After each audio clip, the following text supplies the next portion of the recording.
అందరికీ నమస్కారం. నా పేరు రమ. అగ్రిమెంట్ వైఫ్ 26వ భాగం. రచయిత నీలిమ గారు. ఎలాంటి ఇష్యూ చేయకుండా సరెండర్ అయిపోతే మీకే మంచిది. లేదంటే మా దగ్గర అరెస్ట్ వారెంట్ ఉంది. కాబట్టి మా స్టైల్‌లో మేము తీసుకెళ్తామని క్లారిటీ ఇచ్చేస్తారు వచ్చిన ఎస్ఐ. కంప్లెయింట్ ఇచ్చింది ఎవరని కోపంగా అడుగుతారు దివాకర్. మీ అత్తగారు, మామగారు అలాగే మీ భార్య సంతకాలు కూడా ఉన్నాయి కాబట్టి ప్లీజ్ ఫాలో మీ అని ఇన్స్‌పెక్టర్ అరెస్ట్ హిమ్ అని చెప్పగానే అప్పటి వరకున్న కోపం నశాలానికి ఎక్కుతుంది. "నువ్వుండు నాన్న, నేను లాయర్‌కి ఫోన్ చేస్తానని" అంటూ పరశురాం గారు ఫోన్ పట్టుకొని పక్కకు వెళ్తారు. అప్పటికే దివాకర్ దగ్గర ఉన్న ఫోన్ తీసేసుకుంటాడు ఆ వచ్చిన ఎస్ఐ. ఎందుకంటే చేతిలో ఉండకూడదు. ఉంటే తప్పించుకోవడానికి అవకాశం ఉంటుంది కాబట్టి. "చూడు ఎస్ఐ, మా లాయర్ వస్తాడు. మీకు కావాల్సిన బెయిల్ పేపర్స్ పట్టుకొని అరగంటలో వస్తానన్నాడు. కాబట్టి మా అబ్బాయిని వదిలేసి మీరు వెళ్ళిపోండి. మేము గంటలో స్టేషన్‌కొచ్చి బెయిల్ కాపీస్ ఇచ్చేసొస్తామని" అంటారు పరశురాం గారు. లేదు సార్, అలా కుదరదు. ఒకవేళ మీ లాయర్ బెయిల్ పేపర్స్ తెచ్చి అప్పటి వరకైనా సరే మీ అబ్బాయి మా అండర్‌లోనే ఉండాలి. లేదంటే పైనుంచి మాకు రిమార్క్ పడుతుంది. అంతేకాకుండా వెంటనే మీ అబ్బాయి గారి మీద యాక్షన్ తీసుకోమని మాకు కంప్లెయింట్ కూడా వచ్చిందని అంటూ కానిస్టేబుల్ అరెస్ట్ హిమ్ అంటాడు ఎస్ఐ. ప్లీజ్ సార్, మా అబ్బాయిని వదిలేయండి. కావాలంటే మా కోడలు చేత మీకిచ్చిన కంప్లెయింట్‌ని వాపస్ తీసుకునేలా మేము మాట్లాడతాం. అంతేకానీ నా కొడుకుని మాత్రం అరెస్ట్ చేయకండి సార్ అని బ్రతిమలాడుతూ అంటారు వాళ్ళ అమ్మగారు. అలా కుదరదమ్మా అని ఎస్ఐ అంటూ దివాకర్ దగ్గరకొస్తుంటే, ఇదిగో ఎస్ఐ, నువ్వు చాలా తప్పు చేస్తున్నావు చెప్తున్నా కదా! ఒక అరగంటలో లాయర్ వస్తున్నారని. అయినా సరే కావాలని తీసుకెళ్తుంటే ఏమనాలి? నిన్ను కొద్దిసేపట్లో నీ ఉద్యోగం ఊడిపోతుంది జాగ్రత్త అని బెదిరిస్తూ అంటారు పరశురాం గారు. అలా అయినా వదిలేస్తాడేమోనని. చూడండి, మీరు బెదిరిస్తే బెదిరిపోవడానికి నేనేం మీ చెంచాగాన్ని కాదు. అదీ కాకుండా తప్పు మీ వైపు పెట్టుకొని మమ్మల్ని బెదిరించాలని చూస్తున్నారా? ఏవైనా మాట్లాడాలనుకుంటే స్టేషన్‌కి రండని చెప్పి ఎంత వద్దని గింజుకుంటున్నా దివాకర్ చేతులకు బేడీలు వేసి అక్కడి నుంచి తీసుకొని వెళ్ళిపోతారు. వెళ్తున్న కొడుకు వైపే ఏడుస్తూ చూస్తూ ఉంటారు వాళ్ళ అమ్మగారు. ఇంకేం చేయలేక మనస్ఫూర్తిగా దేవుడి దర్శనం చేసుకొని, అక్కడేదో వాళ్ళ సంతోషం కోసం కొన్ని కొన్ని వస్తువులు కొనుక్కొని, ఒకరికొకరు దగ్గరయ్యారు అనే సంతోషంతో మరొక్కసారి ఆ శ్రీనివాసుడికి మనసులోనే కృతజ్ఞతలు తెలుపుకొని ఇద్దరూ కూడా తిరిగి ప్రయాణమవుతారు తిరుపతి నుంచి. అన్నట్టు వచ్చేటప్పుడు అంటే నీకు భయం వేసినా సరే, నేను నీకు తెలీదని నువ్వు ఫీలవుతున్నావు కాబట్టి, నీ సీట్‌లోనే కూర్చున్నావు. కానీ, ఇప్పుడు ఆ అవసరం లేదు కదా! నీకు భయమేస్తే నా ఒడిలోకి వచ్చి కూర్చోవచ్చు. పర్వాలేదు. ఇది మనదే కాబట్టి ఎవరూ చూడరు. అబ్జెక్షన్ పెట్టరని చిలిపిగా అంటాడు విశాల్. మీలో ఇంత అల్లరి దాగుందని ఇప్పుడే తెలిసింది నాకని ముసిముసిగా నవ్వుకుంటూ సిగ్గుగా అంటుంది అమృత. ఇంకా ఇప్పుడేం చూసావులే అల్లరి. ముందు ముందు చూపిస్తా. అసలైన అల్లరి ఏంటో. అయినా నాకంటే తెలియలేదు కానీ, ఇంతకు ముందు నేను అల్లరి చేసేవాడినేమో, చేశానా మరి? అని కళ్ళు ఎగరేస్తూ అంటాడు విశాల్. ఏం మాట్లాడలేక సైలెంట్‌గా తల దించేసుకొని నవ్వుకుంటూ ఉంటుంది. ఆమె నవ్వులోనే అతనికి సమాధానం దొరికింది. మరి ఆ సమాధానం ఏంటో అలా ఫ్లైట్ గాల్లో ఎగిరేసరికి మళ్ళీ తనకి భయం వేసి విశాల్ చేతిని గట్టిగా పట్టుకోగానే ఆమె భుజం చుట్టూ చెయ్యేసి చెప్తే వినాలి కదా నువ్వని చిరుకోపంగా అంటూ ఇంకా దగ్గరగా లాక్కొని ఒడిలో కూర్చోబెట్టుకొని వెనక నుంచి ఆమె చుట్టూ చెయ్యి వేసి ప్రేమ ఊసులు చెప్పుకుంటూ ఉంటారు ప్రయాణాన్నంతా కూడా. ఏంటమ్మా, ఉదయాన్నే పెద్ద పుడింగిలాగా ఈరోజు ఉదయాన్నే ఏదో పొడి చేస్తానని పర్స్ పట్టుకొని బయలుదేరావు. తీరా ఇప్పుడేమో నీరసంగా ఇంటికొచ్చావు. ఏమైందసలు? ఎక్కడికి వెళ్ళావు నువ్వు? అని అడుగుతుంది సుప్రజ. అప్పుడే బయటకు వెళ్ళి వచ్చిన కాంతంని. ఏం చేస్తాం? రామేశ్వరం వెళ్ళినా శనీశ్వరం తప్పదన్నట్టు శని నా నెత్తి మీద కూర్చొని తాండవం చేస్తున్నట్లుంది. అందుకే నేనేం చేసినా అది బ్రేకులు పడుతున్నాయని, కానీ ముందుకు మాత్రం వెళ్ళట్లేదని, అప్పటి వరకు వెళ్ళిన పని అవ్వకపోవడం వల్ల చిరాగ్గా ఉంటుంది కాంతం. అసలేం పని మీద వెళ్ళావు నువ్వు? ఇంత ఫ్రస్ట్రేట్ అవుతున్నావు అంటే, అదేదో ముఖ్యమైన పని మీదే వెళ్ళుంటావు. ఏంటమ్మా అది? అని అడుగుతుంది కాంతం. పక్కన కూర్చొని ఆమె భుజం మీద చెయ్యి వేసి, ఈరోజు మీ అక్కా, బావ పెళ్లి రోజని చెప్పాను కదా! ఈరోజే దాన్ని విడదీయాలని అనుకుని, మీ బావతో మాట్లాడదామని ఆఫీస్‌కి వెళ్ళాను. ఇంటి దగ్గర కలిస్తే, ఆ ఇంట్లో శనిగ్రహాలన్నీ గుమ్మం దగ్గర కూర్చొనుంటాయి కదా! మళ్ళీ మీ బావని కలవకుండా నాటకాలాడతారు. అందుకే డైరెక్ట్‌గా ఆఫీస్ దగ్గరికి వెళ్ళి అక్కడే కాపు కాసాను. వస్తే మాట్లాడదాం కదా అని. కానీ ఎదురు చూసి, ఎదురు చూసి విసుగొచ్చింది. ఇప్పటి వరకు రాకపోయేసరికి దగ్గరికి వెళ్లి సెక్యూరిటీని అడిగితే, ఈరోజు ఆ పిచ్చోడు ఆఫీస్‌కి రాలేదంట. అసలు ఈరోజు రాననే చెప్పాడంట. ఎక్కడికో బయటికి వెళ్ళాడంట అని చెప్పాడు. అవునా? ఎక్కడికి వెళ్ళుంటాడు మరి? అని ఆలోచిస్తూ ఉంటుంది సుప్రజ. తెలిస్తే ఇంటికెందుకొస్తాను? ఎక్కడ ఉంటే అక్కడికే వెళ్ళేదాన్ని కదా! ఎంత దూరమైనా సరే, ఆ విషయం అడిగితే వాళ్ళకి తెలీదని చెప్తున్నారని నీరసంగా అంటుంది కాంతం. ఏం చేస్తాం? ఆ దెయ్యానికి మంచి రోజులున్నట్టున్నాయి. అందుకే మన పనులన్నిటినీ కూడా ఆటంకాలు కలుగుతున్నాయి. పోనీలే రేపైనా వస్తాడు కదా! రేపు చెప్దువులే. పెళ్లి రోజు నాడు కలలు కంటూ సంతోషంగా ఉండనీ అని అంటుంది సుప్రజ. వీళ్ళు మాట్లాడుకుంటున్న ప్రతి మాట ఒకరు వింటున్నారని ఊహించలేకపోయారు ఆ ఇద్దరు కూడా. అలా ఊహించుంటే జాగ్రత్త పడేవారేమో! ఇంకా అదే చేయాలి. అంతకు మించి మనం చేసేది ఏమీ లేదు. ఏదేమైనా సరే దాన్ని విడదీయాలి.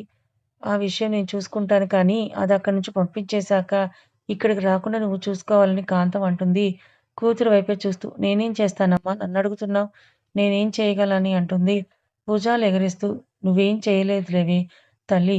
మీ నాన్నని కాసేపు బయటకు తీసుకువెళ్ళావనుకో, అది మళ్ళీ ఇంటి గడప తొక్కకుండా నేను చూసుకుంటాను. మనం పక్కా ప్లాన్డ్‌గా ఉంటే, ఇవన్నీ జరగలేని పనులు ఏమీ కాదులే. చక్కగా చూసి అమలు చేస్తే ఎంత పెద్ద పథకమైనా సరే మనం ఛేదించవచ్చని కసిగా అంటుంది కాంతం. "ఏం చేస్తున్నావమ్మా? ఉదయం నుంచి కూడా ఈ వంటగది నుంచి అస్సలు బయటికి రానేలేదు నువ్వని" అంటుంది ఐషు వాళ్ళ అమ్మ పక్కకొచ్చి. "స్వీట్స్ తయారు చేస్తున్నానే. నాన్న మంచి శుభార్త చెప్పారు కదా! మరి స్వీట్స్ తయారు చేయొద్దా? నా కొడుక్కి, కోడలికి ఇష్టమైన వంటలన్నీ చేస్తున్నాను వాళ్ళొచ్చేసరికి" అని అంటూ అమ్ముకి ఎంతో ఇష్టమైన వేడి వేడి జిలేబీ చేయడానికి పిండిని కలుపుతూ అంటారు పార్వతి గారు. "అబ్బో! అన్నీ నీ కొడుక్కి, కోడలికి ఇష్టమేనా? కొంచెం కూతురికి నచ్చినవి కూడా చేస్తారా? అసలు చేసే ఉద్దేశ్యం ఉందా?" అని వెటకరిస్తూ అంటుంది ఐషు. "ఎందుకే? నీకెప్పుడు నన్నేదో ఒకటి అంటూనే ఉంటావు. మీ బాబు నువ్వు ఒకటే కదా! వెళ్లి మీ బాబు చేత తెప్పించుకో. లేదంటే స్వయాన మీ బాబు గారి చేతే వండించుకో అంతేకానీ నా దగ్గరికి రామాకు. నా ముద్దుల కొడుకు అని అంటావు కదా! అందుకే నా ముద్దుల కొడుకు కోసమే చేస్తున్నాను. నీకేంటి నొప్పి" అని దెప్పుతూ అంటారు పార్వతి గారు. మూతి 30 వంకర్లు తిప్పుతూ "చేసుకోలే నీ వంటకాలు మాకేం అవసరం లేదని" అక్కడి నుంచి వెళ్ళిపోతుంది ఐసు. "అల్లరి పిల్ల.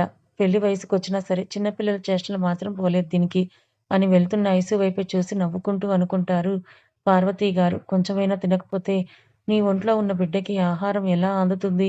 నువ్విలా మొండిపట్టు కూర్చొని ఉన్నావు తినకుండా. ఇప్పుడు నీ కోసం కాకపోయినా నీ కడుపులో పెరుగుతున్న బిడ్డ కోసమైనా నువ్వు తినాలి కదా" అని భోజనం ప్లేట్‌ని పట్టుకుని కూతురు తిననని మారం చేస్తుంటే బుజ్జగిస్తూ అంటారు సృజన వాళ్ళ అమ్మగారు. తల్లి మాటలకి వైరాగ్యంగా నవ్వుతూ, "బిడ్డ నిన్నటి వరకు ఆ బిడ్డ కోసమే ఆలోచించి, ఇష్టం లేకపోయినా కష్టంగా తింటున్నాను కానీ ఇప్పుడు ఆ బిడ్డ కోసం ఆలోచించినా సరే నాకు మనశ్శాంతి దొరకట్లేదు. ఆ బిడ్డకి తండ్రి ప్రేమ లేకుండానే మనం పెంచాలా అని దిగులు పట్టుకుంది నాకను" అంటుంది బాధగా. "అలాంటి భయాలు నీకు అవసరం లేదు. ఇప్పుడు నువ్వు నచ్చావు కాబట్టి నీ విలువ నీ భర్తకు తెలిసొస్తుంది ఖచ్చితంగా. కాబట్టి అతను నీ కోసం, నీ బిడ్డ కోసం ఇప్పుడు కాకపోయినా కొన్ని రోజులు పోయాకైనా వస్తాడు. అప్పుడు నువ్వు అతనితో పాటు వెళ్దువు గాని. అంతవరకు ఎలాంటి ఆలోచనలు పెట్టుకోకుండా కొంచెం ప్రశాంతంగా ఉండడానికే ప్రయత్నించు" అని అంటారు వాళ్ళ అమ్మగారు. "ఇంతకీ మీకు ఈ విషయాలను ఎవరు చెప్పారు? నేను ఎన్ని సార్లు చెప్దామని ప్రయత్నించినా మీ అల్లుడు గారి మాటలే నమ్మారు కానీ, నా మాటలను ఎప్పుడైనా పట్టించుకున్నారా మీరు?" అని కోపంగా తల్లి వైపే చూస్తూ అంటుంది సృజన. "ఏమో మీ నాన్నగారికి ఎవరు చెప్పారో నాకైతే తెలియదు. నాకు మాత్రం మీ నాన్నగారొచ్చి చెప్పారు. నువ్వు అక్కడ సంతోషంగా లేవని, అతను నిన్ను చిత్రహింసలు పెడుతున్నాడని. మొదట్లో నేను నమ్మలేదు కానీ, నిన్ను చూసిన తర్వాత నమ్మక తప్పలేదని" అంటారావిడ బాధగా. "అవునా! మరి ఇన్ని రోజులు తెలియని విషయాలు ఇప్పుడు మీకు ఎలా తెలుసు? నాన్నకి ఎవరు చెప్పుంటారని" ఆలోచిస్తూ అంటుంది సృజన. కూతురికి తినిపించకుండా భోజనం ప్లేట్ ఒళ్ళో పెట్టుకొని కూర్చున్నావా? అని అప్పుడే అక్కడికి అడుగుతూ వస్తారు సృజన వాళ్ళ నాన్నగారు. "నేను తినిపిస్తానంటే నీ కూతురు వద్దని మారం చేస్తోంది. ఇంకా చిన్నపిల్ల అనుకుంటుంది. తన కడుపులో ఇంకో చిన్నపిల్ల ఉందనే విషయాన్ని మర్చిపోతుందని" చిరుకోపంగా అంటారు వాళ్ళ అమ్మగారు. "అదంతా కాదు. ముందు మీకు నేను అక్కడ సంతోషంగా లేననే విషయాన్ని ఎవరు చెప్పారు నాన్నా? మీకెలా తెలిసిందని" అడుగుతుంది సృజన వాళ్ళ నాన్నగారి వైపే చూస్తూ. "ఇప్పుడు ఈ విషయాలన్నీ అవసరమా?" అని అతను మాట దాటేసిపోతుంటే, "అవసరమే నాన్నా. నాకు నిజం కావాలి" అని గట్టిగా అడిగేసరికి, "ఎవరో తెలీదు. నువ్వక్కడ సంతోషంగా లేవనే విషయాన్ని ఒక ఉత్తరం ద్వారా నాకు పంపించారు. అంతేకాకుండా వాటిల్లో కొన్ని ప్రూఫ్స్ కూడా ఉన్నాయి" అని అంటారు వాళ్ళ నాన్నగారు. "ఏంటి? ఉత్తరం ద్వారానా?" అని ఆశ్చర్యంగా అడుగుతుంది సృజన. "అవును. ఒకరోజు నేను బయట కూర్చొని పేపర్ చదువుతుంటే పోస్ట్ వచ్చింది. అందులో మొత్తం నీ గురించే ఉంది. మీ కూతురు ఆ ఇంట్లో సంతోషంగా లేదు. మీ అల్లుడు మంచివాడు కాదు. మీ ముందు బుద్ధిమంతులా నటిస్తున్నాడని రాసి ఉంది. మొదట అది నేను నమ్మకుండా ఆ పేపర్‌ని చింపి పడేశాను. కానీ ఆ ఉత్తరంతో పాటు కొన్ని ఫోటోస్ కూడా ఉన్నాయి. అవి చూసేసరికి నమ్మక తప్పలేదని" అంటారాయన. "ఏం ఫోటోలని?" ప్రశ్నార్థకంగా చూస్తారు తల్లి, కూతుర్లిద్దరూ. ఎందుకంటే ఇప్పటివరకు ఆ ఫోటోలు వాళ్ళ అమ్మగారు కూడా చూడలేదు కాబట్టి. "ఒక్క నిమిషం" అని వెళ్లి ఆయన ఫోటోస్ తెచ్చి వెళ్లి వాళ్ళ ముందు పెట్టగానే అవి చూసిన సృజన ఆశ్చర్యపోతుంది. ఈ ఫోటో ఎవరి చేతిలో ఉన్నాయని. ఒక ఫోటోలో కాలేజీలో చదువుకునేటప్పుడు దివాకర్‌ని సృజన చెంప మీద కొట్టింది. ఇంకొక ఫోటో అప్పుడు వీళ్ళ ఇంటికి వచ్చిన పెళ్లి సంబంధంలో ఒకడిని దివాకర్ కొట్టి బెదిరించినప్పుడు తీసిన ఫోటో. ఇంకొకటి వాళ్ళ అత్తగారింట్లో సృజనని దివాకర్ కొడుతున్న ఫోటో. చూసావు కదా! ఆ ఫోటోలు చూడడం వల్లే మాకు తెలిసింది. అందుకే ఉన్న పళంగా నీ దగ్గరికి బయలుదేరాం. అక్కడ నిన్ను ఆ స్థితిలో చూసి తట్టుకోలేకపోయాను అని బాధగా అంటారు వాళ్ళ నాన్నగారు. అలాగే దీనంతటికి కారణం కూడా నేనే కదా! ఆ రోజు నువ్వు వద్దు అని చెప్తున్నా వినకుండా నా మూర్ఖత్వంతో నీ మెడలో 3 ముళ్ళు వేయించాను. ఆ 3 ముళ్ళు నీకు ముళ్ళ కంపలా గుచ్చుకుంటాయని నేనెప్పుడూ ఊహించలేదు. నా మొండి పట్టుదలతో నీ మొర ఆలకించలేదు. నీ జీవితాన్ని ప్రశ్నార్థకంగా మార్చిన మూర్ఖుడిని నేనే కదా! అని కూతురు చేతులు పట్టుకొని బాధపడుతూ అంటారు వాళ్ళ నాన్నగారు. అప్పుడు ఇప్పుడు కూడా మీరు చేసింది తప్పే నాన్న. మీ మాటను నేనెప్పుడూ సమర్థించనని అంటుంది సృజన వాళ్ళ నాన్న కళ్ళల్లోకి సూటిగా చూస్తూ. ఆ మాటకి భార్యాభర్తలిద్దరూ కూడా ఉలిక్కి పడతారు. అది ఎందుకో మరి. నిన్ను ఆ బంధంలోకి బలవంతంగా నేనే తోసేశానని బాధపడుతున్న వాళ్ళ నాన్న మాటలకి విచారంగా ఒక నవ్వు నవ్వుతూ, నా జీవితం అలా రాసిపెట్టి ఉండాలని ఉంటే మీరు మాత్రం ఏం చేస్తారు? నా జీవితమే అంతా అని సరిపెట్టుకుంటాను కానీ, మీ మీద నిందెందుకు వేస్తానని అంటుంది నిర్జీవంగా. కానీ మీరు అప్పుడు ఇప్పుడు కూడా తప్పే చేస్తున్నారు. అప్పుడేమో ఇష్టం లేదంటున్నా, బలవంతంగా పెళ్లి చేసి తప్పు చేశారు. ఇప్పుడేమో నేను రాను అని అంటున్నా, బెదిరించి తీసుకొని వచ్చి తప్పు చేశారు. ఆయన మీ అందరికీ చెడ్డవాళ్ళలా కనిపిస్తున్నారేమో ఇప్పుడు అన్ని నిజాలు కూడా తెలిసాక. కానీ నా దృష్టిలో ఆయన మంచివారు. ఎందుకంటే ఆయనకి నేను నా మీద ఉన్న ప్రేమని చూపించే తీరు తప్పు కావచ్చు కానీ, ఆ ప్రేమ తప్పు కాదు. చూడండి నాన్న, ఒక్కొక్కరు ఒక్కొక్కరిలా వారి ప్రేమని తెలియజేస్తారు. అందరూ ఒకేలాగా ఉండాలని రూలేమీ లేదు కదా! వారి వారి మనస్తత్వాల్ని బట్టి వారు చూపిస్తున్న ప్రేమ కూడా ఉంటుంది. సైలెంట్‌గా మనసు ప్రశాంతంగా ఉంచుకున్న వాళ్ళు ఎలాంటి భావం లేకుండా వాళ్ళ ప్రేమని చూపిస్తారు. అలాగే కొంచెం కఠిన మనస్తత్వం ఉన్నవాళ్ళు వారి ప్రేమను కూడా కఠినంగానే చూపిస్తారు. ఎందుకంటే వాళ్ళకి సున్నితంగా ప్రేమని చూపించడం చేత కాదు కనుక. ఏదైనా ఒక మనిషి చిన్నప్పటి నుంచి పెరిగిన వాతావరణం వల్ల వారు మనసులో ఏర్పడుతూ ఉంటుంది. అలాగే వారి మనసుని బట్టి వారు ప్రేమిస్తున్న వాళ్ళ మీద చూపించే ప్రేమ కూడా మారుతూ ఉంటుంది. ఆయన అంత కఠినంగా మారడానికి కారణం అది ఆయన తప్పు కాదు నాన్న. ఆయన పెంపకంలో ఉన్న తప్పు. కాబట్టి మీరు ఆయనతో మరీ అంత కఠినంగా ఉండకండి. నేను మీతో పాటొచ్చానంటే కారణం ఆయన మీద కోపం ఉన్నా, అది అసహ్యం మాత్రం కాదు. నేనిలా వచ్చినందుకు.